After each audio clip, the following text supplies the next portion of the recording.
Hello friends, welcome to my YouTube channel. ये math का basic part 2 है। पहले पार्ट में हम परिमेय संख्या तक पढ़े थे और इसमें अपरिमेय संख्या से शुरुआत होगी। देखिए, यह वीडियो सीरीज उन दोस्तों के लिए बनाया जा रहा है जिनको मैथ एकदम समझ नहीं आता या जो लोग मैथ का शुरुआत किए हैं। चलिए देखते हैं। अपरिमेय संख्या, जो संख्याएं p/q के रूप में नहीं लिखी जा सकती हैं उन्हें अपरिमेय संख्या कहते हैं। मतलब जो संख्या p/q के रूप में नहीं लिखी जा सकती है उसे अपरिमेय संख्या कहेंगे। जैसे मान लीजिए √2 हो गया, √3 हो गया, √5 हो गया और इसके बाद √7 हो गया और क्या पाई हो गया। पाई भी एक अपरिमेय संख्या है। पाई एक अपरिमेय संख्या है और 22/7 परिमेय संख्या है। पाई अपरिमेय है लेकिन 22/7 परिमेय संख्या है। ये बार बार परीक्षाओं में पूछा जाता है कि पाई कौन सी संख्या है, परिमेय या अपरिमेय। तो पाई क्या है? पाई अपरिमेय संख्या है। पाई अपरिमेय संख्या है और 22/7 परिमेय संख्या है। और इस तरह से जितनी भी संख्याएं रहेंगी, √2 हो गया, √3 हो गया, √5 हो गया, √7 हो गया, लेकिन इसमें इसके अंदर √ के अंदर जो भी संख्या हो, इसके अंदर जो भी संख्या हो उसका वर्गमूल नहीं निकलना चाहिए। उसका वर्गमूल नहीं निकलना चाहिए।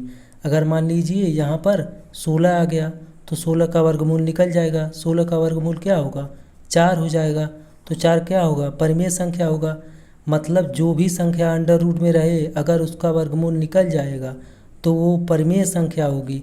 अगर नहीं निकलेगा तो वो अपरिमेय संख्या होगी। 2 का वर्गमूल नहीं निकलेगा तो 2 क्या होगा? अपरिमेय हो गया। √3 का वर्गमूल नहीं निकलेगा तो √3 क्या हो गया? अपरिमेय हो गया। इसी तरह से अगर मान लीजिए √9 है तो 9 का वर्गमूल निकल जाएगा। 9 का वर्गमूल क्या होगा? 3 हो जाएगा। तो 9 क्या होगा? परिमेय संख्या होगा। अब आगे देखिए, पाई एक अपरिमेय संख्या है जो कि वृत्त की परिधि तथा व्यास का अनुपात होता है। पाई क्या है? पाई एक अपरिमेय संख्या है जो कि वृत्त की परिधि तथा व्यास का अनुपात होता है। पाई बराबर 22/7, इसका मतलब गलत है। पाई का मान जो हम लोग लिखते हैं 22/7 वो गलत है। पाई का ये सटीक मान नहीं है, मतलब ये एकदम सही मान नहीं है। ये मान के लिया जाता है कि इतना के लगभग होता है पाई का मान। इसीलिए 22/7 एक परिमेय संख्या है। 22/7 एक परिमेय संख्या है जबकि पाई एक अपरिमेय संख्या है। पाई एक क्या है? अपरिमेय संख्या है। 22/7 परिमेय संख्या है और पाई एक अपरिमेय संख्या है। यह बार बार परीक्षाओं में पूछा जाता है। यहाँ तक तो बात क्लियर हो गई होगी, किसी को कोई डाउट नहीं होना चाहिए। अब चलिए आगे देखते हैं। अगर आप यह वीडियो देख रहे हैं तो पूरा देखिए। इस वीडियो के अंत तक आपको ज़रूर कुछ न कुछ नया सीखने को मिलेगा। देखिए, प्राकृतिक संख्याएं, वे संख्याएं जो 1 से शुरू होकर अनंत तक जाती हैं प्राकृतिक संख्याएं कहलाती हैं। देखिए, जो संख्या 1 से शुरू होगा, 1 हो गया, 2 हो गया, 3 हो गया, 4 हो गया, 5 हो गया, 6 हो गया, इसी तरह से जितनी भी संख्याएं अनंत तक जाएंगी उन सभी संख्याओं को प्राकृतिक संख्याएं कहेंगे। उन सभी संख्याओं को क्या कहेंगे? प्राकृतिक संख्याएं। जो संख्या 1 से शुरू होकर अनंत तक जाएंगी उसे प्राकृतिक संख्याएं कहेंगे। जो संख्या 1 से शुरू होगी और अनंत तक जाएगी उसे क्या कहेंगे? उसे प्राकृतिक संख्याएं कहेंगे। अब आगे देखिए, पूर्ण संख्याएं। पूर्ण संख्याएं क्या होगा? वे संख्याएं जो 0 से शुरू होकर अनंत तक जाती हैं वो पूर्ण संख्याएं, प्राकृतिक नहीं, यहाँ पर पूर्ण होना चाहिए। पूर्ण संख्याएं, वे संख्याएं जो 0 से शुरू होकर अनंत तक जाती हैं वे पूर्ण संख्याएं कहलाती हैं। देखिए, प्राकृतिक संख्याएं 1 से शुरू होकर अनंत तक जाती हैं। अब इसी प्राकृतिक संख्याओं में अगर 0 मिला दिया जाए, 0, तो उसे क्या कहेंगे? उसे पूर्ण संख्याएं कहेंगे। पूर्ण संख्याएं 0 से शुरू होकर 0, 1, 2, 3, 4, 5 इसी तरह से अनंत तक जाएंगी। मतलब जो संख्या 0 से शुरू होकर अनंत तक जाएंगी उन्हें पूर्ण संख्याएं कहेंगे। उन्हें क्या कहेंगे? पूर्ण संख्याएं। अगर 0 प्राकृतिक संख्याओं के आगे अगर 0 लगा दिया जाए तो वो पूर्ण संख्या हो जाएंगी। प्राकृतिक संख्याएं 1 से शुरू होकर अनंत तक जाती हैं, और पूर्ण संख्याओं में क्या होता है, 0 से शुरू होकर 0, 1, 2 इस तरह से अनंत तक जाती हैं। यहाँ तक तो बात क्लियर हो गई होगी, किसी को कोई डाउट नहीं होना चाहिए। अब चलिए आगे देखते हैं। देखिए, सम संख्याएं वे संख्याएं जो 2 से पूर्णतः विभाज्य हो, सम संख्याएं कहलाती हैं। सम संख्या का यही परिभाषा है, मतलब जो भी संख्या हो अगर 2 से वो पूर्णतः विभाज्य हो जाती है, जैसे 4 हो गया, 2 हो गया, 6 हो गया, ये सब क्या है, 2 से पूर्णतः विभाज्य हो जा रहा है। 2 से भाग देंगे तो एक बार में कट जाएगा, इसे अगर 2 से भाग देंगे तो 2 बार में कट जाएगा, और 6 को अगर 2 से भाग देंगे तो 3 बार में कट जाएगा। इसी तरह से 2 से जितनी भी संख्याएं पूर्णतः विभाज्य होंगी, मतलब 2 से जितनी भी संख्याएं पूरी तरह से कट जाएंगी, उन्हें सम संख्या कहेंगे। सम संख्या किसे कहेंगे, जो संख्या 2 से पूर्णतः विभाज्य हो जाए, 2 से पूरी तरह से कट जाए, उसे सम संख्या कहेंगे। अब आगे देखिए, विषम संख्याएं वे संख्याएं जो 2 से पूर्णतः विभाज्य ना हो, उन्हें विषम संख्याएं कहते हैं।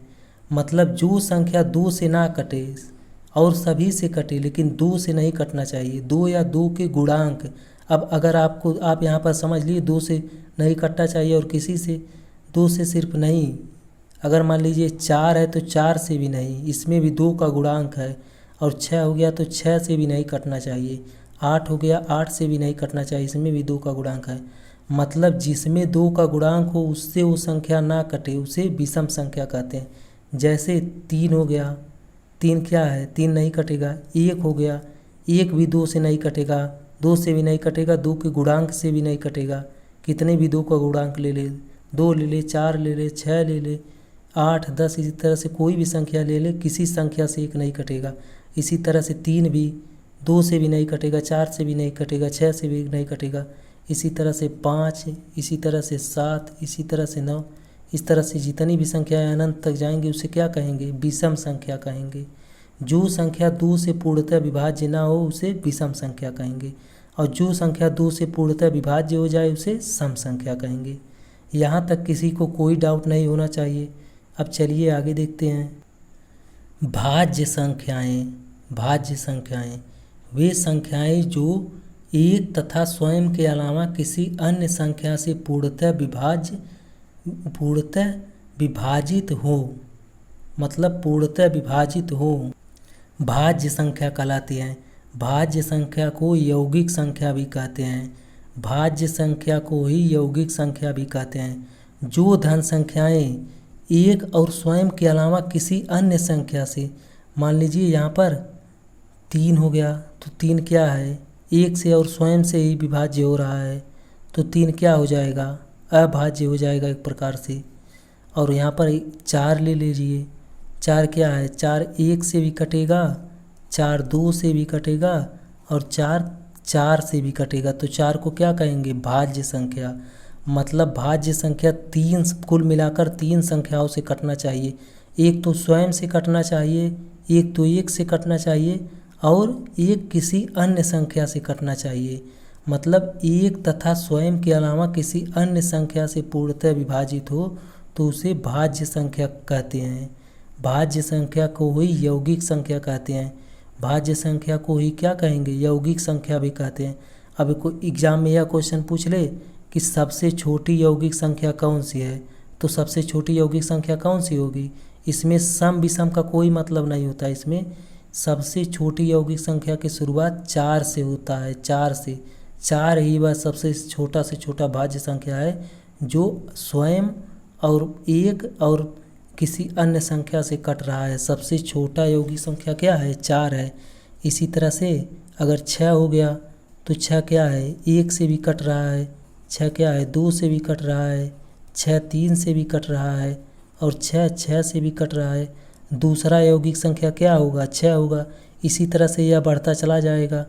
मतलब भाज्य संख्याएं उन्हें कहेंगे जो एक और स्वयं के अलावा किसी अन्य संख्या से पूर्णतः विभाजित हो जाए तो उसे भाज्य संख्या कहेंगे। और भाज्य संख्या को ही यौगिक संख्या भी कहते हैं। और सबसे छोटा यौगिक संख्या क्या है, सबसे छोटा यौगिक संख्या 4 है। 4 को ही सबसे छोटा यौगिक संख्या कहते हैं। अब देखिए अभाज्य संख्याएं, वे धन संख्याएं जो एक तथा स्वयं के अलावा किसी अन्य संख्या से पूर्णतः विभाज्य ना हो उन्हें अभाज्य संख्याएं कहते हैं। जो धन संख्याएं एक तथा स्वयं के अलावा किसी अन्य संख्या से पूर्णतः विभाज्य ना हो उन्हें अभाज्य संख्या कहेंगे। जैसे 2 हो गया तो 2 क्या है, 1 से कट रहा है, और 2 क्या है, 2 से कट रहा है। इसके अलावा किसी अन्य संख्या से यह कट रहा है नहीं, तो 2 क्या है, अभाज्य संख्या।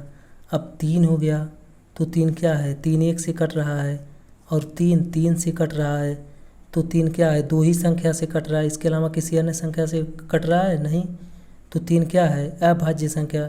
अभाज्य संख्या का मतलब वे संख्या जो एक और स्वयं के अलावा किसी अन्य संख्या से पूर्णतः विभाज्य ना हो उसे क्या कहेंगे, अभाज्य संख्या।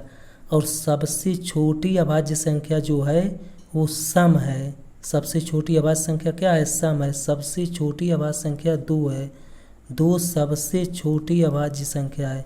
2 सबसे छोटी अभाज्य संख्या है, अभाज्य संख्या है। 2 सबसे छोटी अभाज्य संख्या और 2 क्या है, सम। अगर एग्जाम में पूछ ले सबसे छोटी अभाज्य संख्या क्या है, सम या विषम, तो क्या आंसर होगा। अगर एग्जाम में पूछ ले सबसे छोटी अभाज्य संख्या क्या है, सम या विषम, तो आंसर क्या होगा, सम होगा। अब 1 के बारे में जान लीजिए। 1 अभाज्य है या भाज्य है, तो 1 क्या होगा। अभाज्य संख्या की परिभाषा क्या होती है, 1 से कटना चाहिए और स्वयं से कटना चाहिए, लेकिन 1 क्या है, 1 सिर्फ 1 से ही कटता है। 1 सिर्फ 1 से ही कटता है, तो 1 न तो भाज्य है, 1 न तो भाज्य है, 1 न तो भाज्य है और न ही अभाज्य है, न ही अभाज्य है। अगर एग्जाम में पूछ ले 1 भाज्य है या अभाज्य, तो आंसर क्या होगा, कोई नहीं। 1 न तो भाज्य संख्या है न ही अभाज्य है। 1 क्या है, 1 विषम संख्या है, इसके अलावा कुछ नहीं है। और देखिए सबसे छोटी अभाज्य संख्या जो है वो 2 है और वो भी सम है।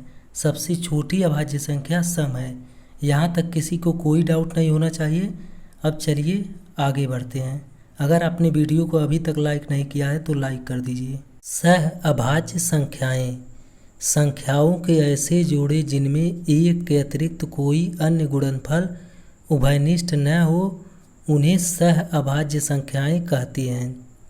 मतलब जो भी संख्या 2 संख्या हो उनमें एक के अतिरिक्त कोई अन्य गुणनफल उभयनिष्ठ या कॉमन ना हो।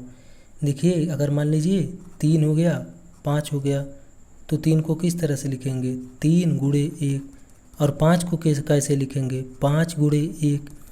दोनों में क्या उभयनिष्ठ है, क्या कॉमन है, एक के अतिरिक्त कोई है नहीं है। दोनों में क्या है, सिर्फ एक ही कॉमन है दोनों में, तो 3 कामा 5 क्या हो जाएगा, सह अभाज्य संख्या हो जाएगी। 3 कामा 5 क्या हो जाएगी, सह अभाज्य संख्या। और मान लीजिए 16 कामा 25 हो गया, तो 16 को क्या लिखेंगे, 2 गुणे 2 गुणे 2 गुणे 2, और 1 तो सभी संख्या में होता है तो एक भी हो जाएगा। और 25 को क्या लिखेंगे, 5 गुणे 5 गुणे 1। तो इन दोनों में क्या उभयनिष्ठ है, कौन सी संख्या है जो दोनों में है, वो कौन सी संख्या है, 1 है। 1 के अतिरिक्त कोई है नहीं है। इसमें 5 है, इसमें 2 है, मतलब दोनों में एक ही वो संख्या है जो क्या है, उभयनिष्ठ है या कॉमन है। तो ये संख्या क्या हो जाएंगी, 16 कामा 25 क्या हो जाएगा, 16 25 सह अभाज्य संख्या हो जाएगा। क्या हो जाएगा, सह अभाज्य। और मान लीजिए 7 कामा 9 हो गया, तो इसे कैसे लिखेंगे, 7 गुणे 1 लिखेंगे। 7 को क्या लिखेंगे, 7 गुणे 1, और 9 को क्या लिखेंगे, 3 गुणे 3 गुणे 1। तो दोनों में कौन सी संख्या है जो दोनों में कॉमन है या उभयनिष्ठ है, कौन सी संख्या है, सिर्फ एक ही है, एक के अतिरिक्त कोई है नहीं है। तो ये क्या हो जाएगा, 7 कामा 9 क्या हो जाएगा, ये सह अभाज्य संख्या हो जाएगा। क्या हो जाएगा, सह अभाज्य संख्या। जो भी 2 संख्याओं के ऐसे जोड़े हों जिनमें सिर्फ एक ही हो जो उभयनिष्ठ हो, मतलब एक ही, केवल एक ही उभयनिष्ठ हो जिन 2 संख्याओं के जोड़ों में, उन्हें सह अभाज्य संख्या कहते हैं। उन्हें क्या कहते हैं? सह अभाज्य संख्या। अब देख लीजिए, अब यहाँ तक तो बात क्लियर हो गई होगी, किसी को कोई समस्या नहीं होगा। अब ये देख लीजिए, मान लीजिए 0 गुणे 0, 0 गुणे 0, 0 का 0 में गुणा करें तो क्या प्राप्त होगा? तो इसे अपरिभाषित लिखेंगे। इसे क्या लिखेंगे? अपरिभाषित। अपरिभाषित। इसे 0 नहीं लिखेंगे, इसे अपरिभाषित लिखेंगे। 0 गुणे 0 बराबर अपरिभाषित। और 0 भागा 0, 0 बटे 0 अगर लिख देंगे तो भी अपरिभाषित होगा, तो भी अपरिभाषित होगा। क्या होगा? अपरिभाषित होगा। 0 बटे 0 बराबर अपरिभाषित और 0 गुणे 0 बराबर अपरिभाषित। और यहाँ तक तो बात क्लियर हो गई होगी, किसी को कोई समस्या नहीं होना चाहिए। अगर आपको वीडियो पसंद आया हो, कुछ जानकारी मिली हो, समझ में आया हो, तो वीडियो को लाइक कीजिए और चैनल को सब्सक्राइब कीजिए। अगले वीडियो में नंबर सिस्टम से शुरुआत होगा। धन्यवाद।